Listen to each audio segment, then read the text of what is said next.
Assalamualaikum warahmatullahi wabarakatuh. Salam guru penggerak, tergerak, bergerak, menggerakkan. Bapak Ibu guru hebat di seluruh Indonesia, pada video kali ini saya akan berbagi tugas aksi nyata dalam modul 2.3, yaitu praktek coaching dalam supervisi akademik.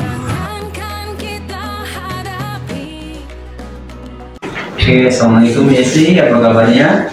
Waalaikumsalam Pak, alhamdulillah Pak, baik. Oh, baik Bu Yesi, mengenai janji kita minggu kemarin, rencananya kita akan observasi ke kelas Ibu ya? Betul Pak. Jadi mengenai langkah-langkah sebelumnya, tentunya saya sebagai observan nanti akan menanyakan tujuan Ibu dalam proses pembelajaran besok. Iya, baik Pak. Saya juga bersyukur loh Pak, nanti Bapak mau mengunjungi saya mengajar ya Pak ya. Jadi kita itu besok di kelas 11 MIPA 1 tuh Pak, di jam pertama dan yang kedua ya Pak ya. Iya. Berikutnya Pak, tujuan yang Bapak tanyakan tadi ya, melalui tujuan pembelajaran ini, saya berharap Pak, murid saya itu mampu menentukan ide pokok dalam sebuah paragraf Pak. Berikutnya mampu menentukan ide penjelasnya. Berikutnya mereka mampu Pak menuliskan sebuah paragraf argumentasi dengan benar Pak. Itu tujuan pembelajaran. Tujuannya akan dicapai ya. Ya betul Pak, 3. Baik. Jadi dari 3 tujuan itu ada area pengembangan yang ingin Ibu capai yang mana? Iya, saya ada harapan 2 Pak, area pengembangan saya Pak. Yang pertama, saya berharap nanti saya dapat mengamati keseluruhan pembelajaran dari murid saya itu Pak, dan tercapai ke apa belum, itu bagian yang bagaimana nanti keseluruhan pembelajaran yang mereka lalui Pak. Nah, itu yang pertama. Yang kedua, saya juga berharap nanti Pak, murid saya juga mampu mengaktifkan, mampu memahami langkah-langkah keaktifan dia saat bisa mencapai sebuah pembelajaran. Jadi itu harapan saya Pak, atau area pengembangan yang akan saya capai. Jadi 2 Ibu yang akan kembangkan ya. Dari 2 itu strategi yang akan Ibu persiapkan untuk menuju ke pengembangan yang hendak Ibu capai itu gimana Bu? Iya, strategi yang saya siapkan itu Pak, yang pertama tentu saya berharap nanti Pak, murid saya itu akan saya ajak untuk melakukan sebuah metode pembelajaran yang berbentuk project based learning atau PBL Pak. Nah, dengan metode itu nanti saya akan mampu, dan saya yakini siswa saya akan bisa memahami ide pokok itu seperti apa, ide penjelasan seperti apa. Kemudian nanti murid saya juga akan mampu tuh Pak menulis sebuah paragraf argumentasi dengan baik dan benar. Seperti itu Pak, strategi akan saya siapkan. Oh, baik Bu sih, mungkin strategi yang sangat bagus. Kemudian besok pagi kita bisa berjumpa di kelas ya. Oke, ditunggu ya Pak. Ya, terima kasih.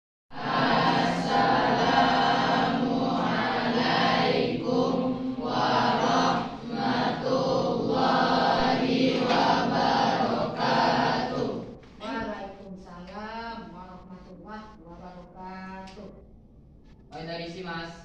Bismillahirrahmanirrahim. Asyhadu an la ilaha illallah wa asyhadu anna Muhammad. Semuanya, nah sebelum kita mulai belajar, coba lihat dulu kursinya, mejanya, peralatannya. Adakah sampah di kiri dan Anda? Sudah nyaman rasanya?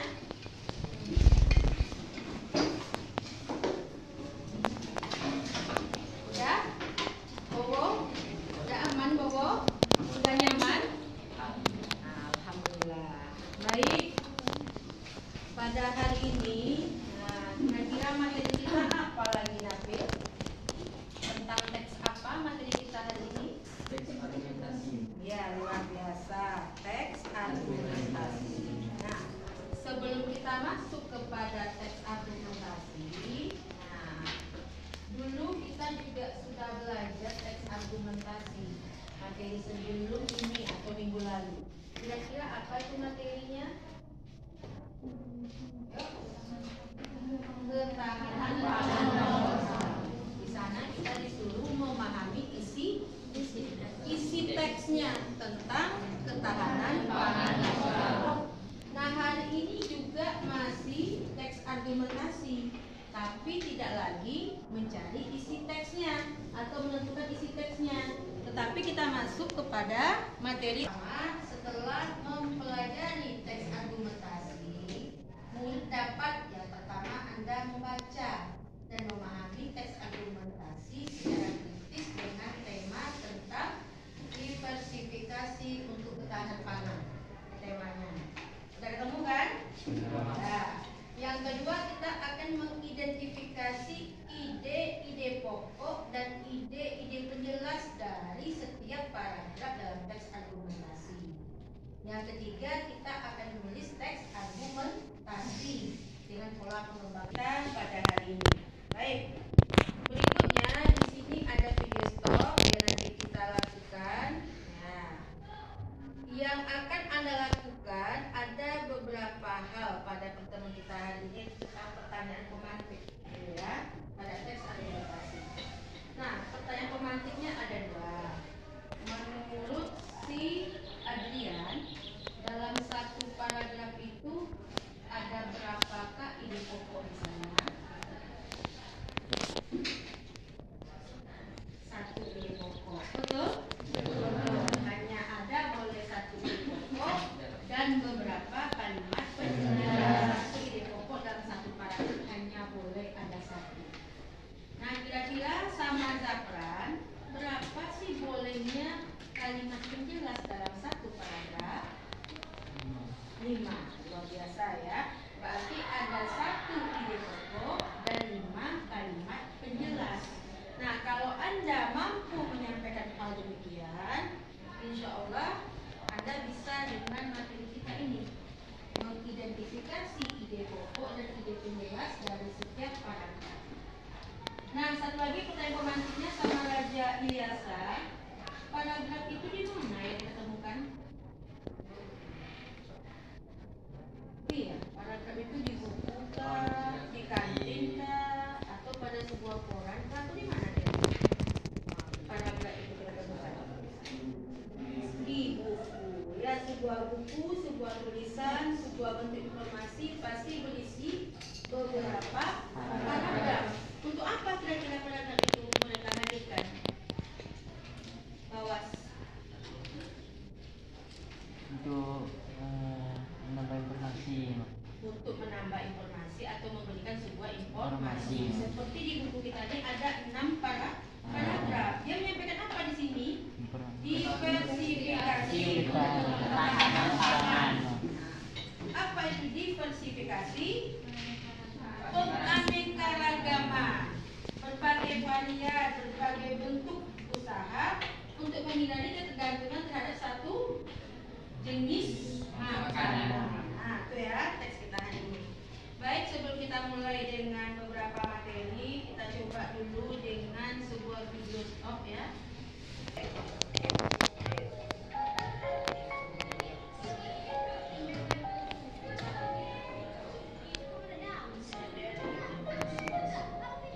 Sampai tertidur pula ya.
paham lagi, silakan Anda simak video berikut ini.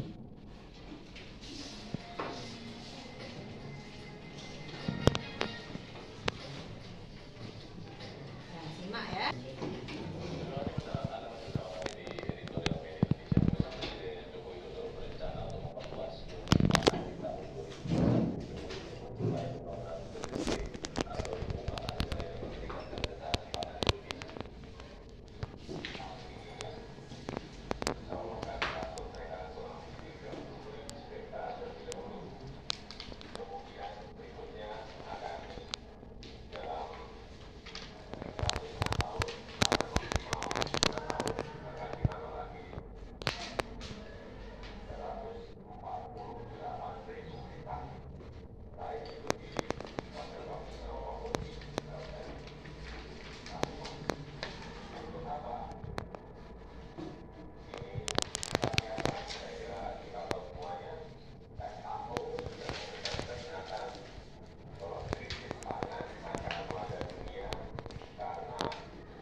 Iya. pokok kita tuh hanya beras nur kita. Betul kan? Iya. Lalu sekarang Adi, di daerahmu selain beras, apalagi pangan pokok yang mengandung karbohidrat? Apa kira-kira? Ubi, apa lagi?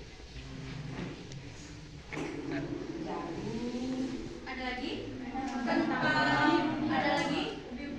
Talas, ubi-ubian. Ya, jadi yang benda-benda atau jenis pangan itu yang mengandung karbohidrat boleh kita konsumsi? Boleh. Apalagi yang paling terkenal di Indonesia itu? Sagu.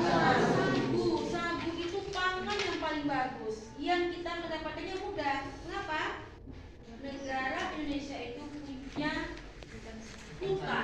hutan sagu terbesar ada di Indonesia, di seluruh dunia, tapi kita tidak mampu mengoptimalkan sagu itu untuk kebutuhan pangan pokok kita. Sungguh sangat disayangkan. Jadi sekarang paham ya apa yang dimaksud dengan diversifikasi. Nah, pada pertemuan ini kita diminta untuk mengapa? Menentukan ide pokok, menentukan ide-ide benda. Saya bantukan, saya dudukkan berdasarkan minatnya.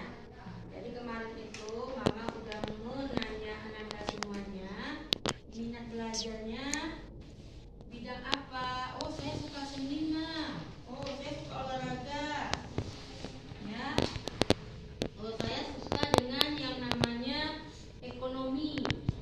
Oke. Yuk. Yang suka fisika, ya kan ada Pak Ahmad di sini ya. Yuk, yang suka bidang olahraga, coba angkat tangan 4 orang saja. Yang suka olahraga 4 orang saja, atau ada beberapa orang bisa Mama sebangku kan nanti? Ada di kelompok kan? Mana? Yang menyukai hobi olahraga, yuk. Ya, 1, 2, 3. 3 cuma. Ada lagi yang hobi olahraga? Tidak ada ya, cuma 3. Ayo, sekarang kakak berdiri dulu kak, ambil laptop kakak. Ini bidang olahraga atau kelompok olahraga. Sini dulu pindah, yuk. Yang suka seni, tari menari, nyanyi-nyanyi. 1, 2, 2 saja. 3, 4, yuk. Olahraga dan 3 orang. Tarik kursinya. Adrian tegak dulu. Yuk. Yang hobi atau punya minat di bidang olahraga katanya ketuanya Nabil. Mana lagi anggota olahraga? Lihat di sini. Salsabila dengan si Pawas. Oke. Di bidang seni. Ya, silakan 1, 2. Berapa ya? Nggak usah lah. Video dulu ya. 1, 2, 2 saja. 3. Siapa lagi? Abang satu tadi dirasa kan suka film Korea tuh. Sini juga. Yuk, situ 4. Silakan. 4 orang. Nah, ininya singkat saja. Berarti 4 orang di bidang seni. Yang lainnya coba dulu. Yuk, yang suka di bidang politik mau jadi anggota dewan besok mana orangnya? Wah, 1. Mana lagi yang suka bidang politik? 3, 4 dengan Ajasa. Oke, 5 nggak apa-apa. Berarti 5 bangku disusun. Politik. Yo. 5. Ayo ini, boleh ini begini. Nggak apa-apa. Nah, 1 lagi. Oke. Yang suka bidang pendidikan, mau jadi dosen, mau jadi guru, mana orangnya? Kak Taisha. Anda bidang apa, Bang? Fotografer belum. Hah? Nanti kan, sekarang masih ya. Oke. Yang menyukai bidang pendidikan, mana orangnya? Pada di tempat jabran nih, ha? Di tempat jabran. Yang perlu berdiri dulu. Yang mana? Raja, siapa lagi? Ah, sini, berlima. Kakak juga? Ah, kakak, silakan. Yuk. Ambil kursinya, Anda berdiri dulu. Nah. Kakak, belum ketemu. Yang menyukai bidang agama, keagamaan. 1. Anda bagaimana? Bidang apa? Belum lagi. Atau pilihannya olahraga.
Seniman. Kelompok bidang? Siap politik, Pak. Mantap. Kelompok bidang? Pendidikan. Ulang lagi. Kelompok bidang? Pendidikan. Belum. Kelompok bidang? Pendidikan, Mak. Oke. Kelompok bidang? Kesehatan, Mak. Sekali lagi. Kesehatan, Mak. Lembut pula ya. Kelompok bidang? Ada berapa kelompok kita? 6 kelompok. Nah, 6 kelompok ini kita mau mengapa? Ini ya. Jadi pada hari ini kita masuk kepada teks argumentasi. Ya. Teks argumentasi. Sama. Materi kita ada 2. Ada bagaimana penilaiannya? Anda sudah mengikuti LKPD, ada sama Anda. Nanti presentasi kelompok dan tugas tertulis. Nah, ini ya tahapan kita materinya ini dia. Model form selanjutnya adalah project based learning. Kemudian penilaiannya ada 3. Ada yang mau ditanyakan di sini? Tidak ada? Nah, jika tidak ada, kita buka sekarang LKPD kita. Di buku Anda buka bukunya halaman 10. Halaman 10, ya.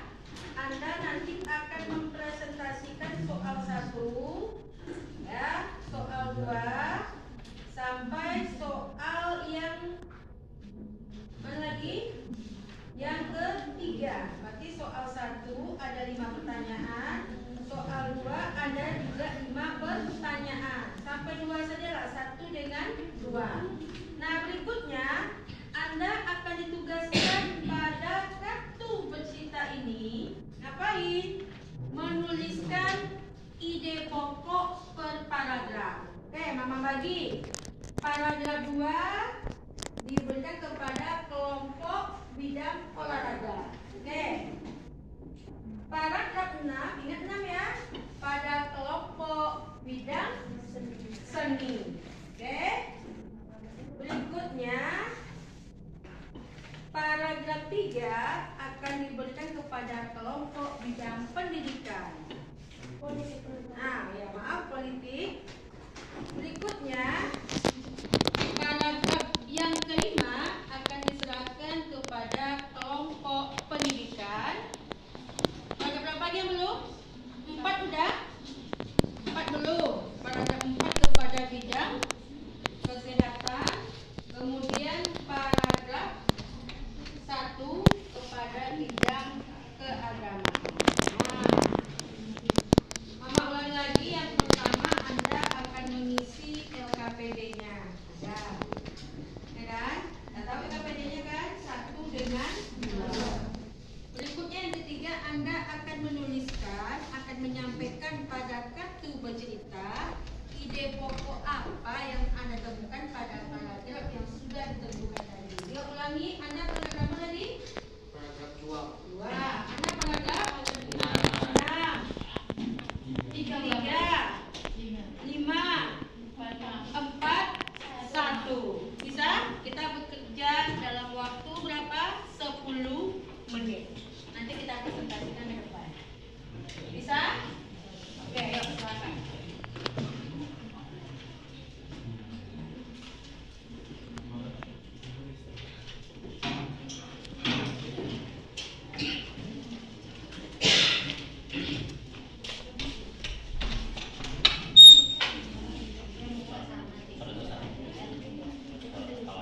Selamat siang.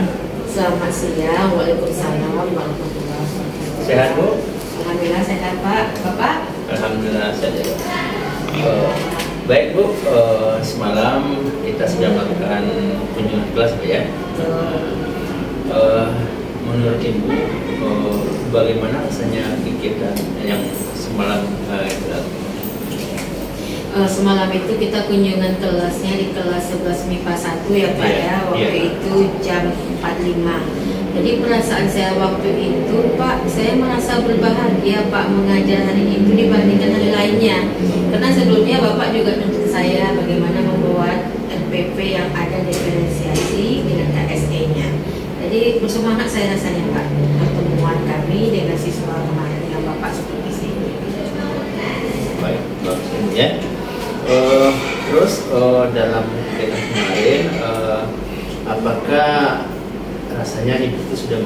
atau tercapai tujuan yang ingin dicapai gitu? Kalau tujuan pembelajaran ya saya rasa tercapai Pak. Cuma maksimalnya mungkin ada beberapa hal yang perlu perbaikan ya Pak ya. Jadi semalam itu tujuan dari pembelajaran kita yaitu mengenai teks argumentasi Pak. Jadi teks argumentasi itu ada 3 tujuannya. Yang pertama, murid harus mampu menentukan ide pokok sama ide jelas. Yang kedua, murid mampu memahami bacaan teks dengan saksama. Yang ketiga itu murid harus mampu menulis teks argumentasi. Nah itu Pak yang membuat saya agak kurang percaya diri ini pada kompetensi capaian keterampilan Pak. Di sana kan perintahnya murid mampu menulis teks argumentasi. Berarti kalau sesuai yang Bapak arahkan ke saya, tentu saya sulit membuat diferensiasinya. Tapi setelah Bapak berikan saya masukan lagi waktu kita menuntut RPP kemarin, saya lakukan kegiatannya seperti ini Pak. Jadi oke lah Pak, capaian pembelajarannya murid menulis teks argumentasi, tapi diberikan, diakomodirkan murid itu berdasarkan minatnya menulis di bidang apa. Makanya waktu itu dibagi ada kelompok seni mana orangnya, yang suka minatnya olahraga mana orangnya. Jadi karena kompetensinya itu meminta siswa itu atau murid itu menulis, sementara saya mendiferensiasikannya berdasarkan minat dan keinginan mereka. Nah di situ saya rasa pengalaman yang Bapak berikan ke saya itu bermanfaat Pak. Itu mungkin yang perlu saya pahami Pak. Oh, baik Bu, luar biasa sekali ya. Nah, kalau dari kegiatan semalam masih ada nggak kendala-kendala yang Ibu hadapi selain itu? Betul Pak, kendala pasti ada ya Pak. Kebetulan strategi yang saya pakai itu mengenai problem basic learning. Jadi kita mencari masalah pada sebuah kajian materi yang kita berikan. Nah itu dampak positifnya ada, dampak negatif juga ada Pak. Dampak positifnya ya anak lebih banyak berpikir kritis, kemudian mencari solusi terhadap masalah yang sedang dihadapinya, bagaimana dia mengumpulkan beberapa data untuk memecahkan sebuah permasalahannya.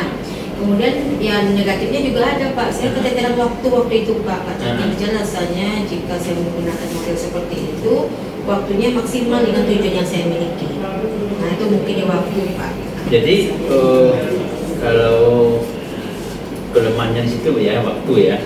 Rencana Ibu kedepannya kalau untuk meningkatkan hal itu apa yang Ibu tindak lanjuti ya, rencana tindak lanjut Ibu untuk mengatasi kelemahan-kelemahan yang terjadi? Rencana saya ke depan begini ya Pak ya, kalau untuk penerapan berdiferensiasi dengan KSE sepertinya saya selalu lakukan ini Pak, karena waktu itu Bapak memberikan juga bagaimana memberikan reaksi nyaman ke siswa dengan teknik stop.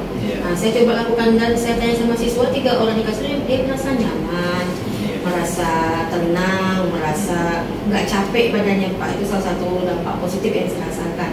Kemudian berdiferensiasi ya saya akan lihat nanti Pak berdasarkan cakupan materinya. Mungkin untuk setiap masuk itu tidak ketiga-tiga berdiferensiasi akan terlaksana Pak. Nah itu Pak. Kemudian yang akan saya perbaiki ke depan Pak mungkin dari metode pembelajaran. Tergantung juga dengan materi yang dibutuhkan. Kadang beda materi, beda juga nanti metode yang saya pakai. Mungkin itu Pak yang perlu saya perbaiki ke depan. Oh iya Bu, kemarin tuh waktu kita kelas saya melihat juga kalau Ibu tuh dari media, dari apa memang sudah cukup bagus ya di materi yang disampaikan, ada videonya, ada yang lain, ada bukunya ya, ada ceritanya ya. Ini luar biasa. Cuma ada mungkin kendala-kendala seperti yang Ibu sampaikan tadi dan Ibu sudah mendapatkan solusinya ya, mungkin bisa diterapkan untuk perubahan ke depannya ya. Dan yang saya juga Ibu itu juga membuat tugas individunya berdasarkan bakat ya, bidang minat siswa. Jadi tidak semuanya harus sama. Kalau bidang kesehatan dia bidang kesehatan narasi yang ceritanya ya. Tapi kalau bidang dia hobi olahraga, dia bidang olahraga dia buat itu sudah sangat luar biasa Bu ya. Ya itu Pak yang saya rasa yang membekas betul ingatan saya hal seperti itu Pak. Sama ini kan kami kalau bahasa Indonesia itu kan memang pasti ada menulis Pak. Kadang-kadang saya berikan satu topik aja, anak tuh merasa masa mukanya Pak, dia pusing gegana ya kalau bisa tulis. Apa ya? Karena menekankan satu objek ke Objek anak. saja. Sekarang saya libatkan mereka dengan apa yang mereka sukai. Nah itu luar biasa Pak. Tulis apa yang sebenarnya karena dia Anak sangat riang dan gembira tanpa ada tekanan dalam mengerjakan tugasnya Pak. Baik Bu Esi, mungkin itu saja mungkin ya yang apanya semoga bagus. Mungkin ada hal-hal yang perubahan, mungkin Ibu yang akan melakukan lagi. Iya. Itu saja Bu Esi. Sekian, terima kasih. Assalamualaikum warahmatullahi wabarakatuh. Waalaikumsalam Pak, warahmatullahi wabarakatuh. Sebelumnya saya terima kasih juga ya Pak atas Ya. bimbingan Bapak dan arahannya selama ini. Jadi saya semakin percaya diri masuk ke kelas Pak. Ya, Terima kasih ya Bu. Pak ya. Terima kasih. Permisi dulu Pak. Ya Bu.